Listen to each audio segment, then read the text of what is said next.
আসসালামু আলাইকুম রহমতুল্লাহ। সুপ্রিয় দর্শক,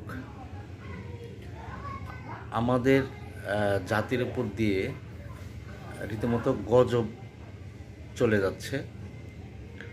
এটা বলার কারণ হচ্ছে বিগত কয়েক মাস যাবৎ দেশে কোনো রকম শান্তি নাই। আহ, গ্রামে গঞ্জে, হাটে বাজারে, রাজনৈতিক মাঠে কোথাও শান্তির অস্তিত্ব মাত্র নাই। আমরা যেন শিষ্টাচার হারিয়ে ফেলেছি। শিষ্টাচার কাকে বলে এইটার আমরা ভুলে গেছি, মূল্যায়নই করতে পারি না। স্বভাবতই বাংলাদেশ একটি গণতান্ত্রিক দেশ। এই দেশের প্রত্যেকটি মানুষ রাজনীতির সঙ্গে ওতপ্রোতভাবে জড়িত। তো সমর্থক থেকে শুরু করে কর্মী নেতা পর্যন্ত রাজনীতির আদব কায়দা যেন ভুলে গেছেন। একে একে যারা বিগত দিনে আওয়ামী লীগ সরকারের আমলে যারা আন্দোলনে যুক্ত ছিলেন, তাদের মধ্যে একে একে অনেক রকম ঘটনা ঘটছে, যে ঘটনাগুলো আপনারা সবাই প্রত্যক্ষ করছেন। এর মধ্যে একটা বিষয় আজকের ঘটনা বলি, সেটা হলো এনসিপি নেত্রীর ঝুলন্ত মরদেহ পাওয়া গেছে। সেই মরদেহটি আবার একটি আবাসিক হোটেলে, ছবিতে দেখলাম, গলায় ফাঁস লাগিয়ে ফ্যানের সাথে ফাঁস লাগিয়ে ঝুলন্ত অবস্থায় পাওয়া গেছে। তো এটা নিয়ে নেটিজেনরা অনেকে অনেক কথা বলছেন। আল্লাহ, কেউ কেউ বলছেন আল্লাহ ছাড় দেয় কিন্তু ছেড়ে দেন না। কেউ কেউ শোক প্রকাশ করছেন। তো আসলে মৃত্যু কারোই কাম্য না। মৃত্যু, আমরা মুসলমান, মৃত্যু আমরা কেউ কারো মৃত্যু চাই না।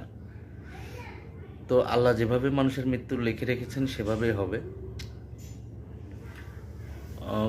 এই নেত্রীটি এনসিপির পক্ষ থেকে বা ছাত্র জনতার পক্ষ থেকে মাঠে সরব উপস্থিতি ছিলেন। এনসিপির বলিষ্ঠ কণ্ঠস্বর। এই তো গত কিছুদিন আগেও আমরা দেখলাম এই নেত্রী তার মায়ের বয়সী একটা মেয়েকে সমানে লাঠি দিয়ে পিটাচ্ছে পুলিশের সামনে। তো এটা নিঃসন্দেহে গর্হিত একটা কাজ। এই কাজটা কখনোই কাম্য না।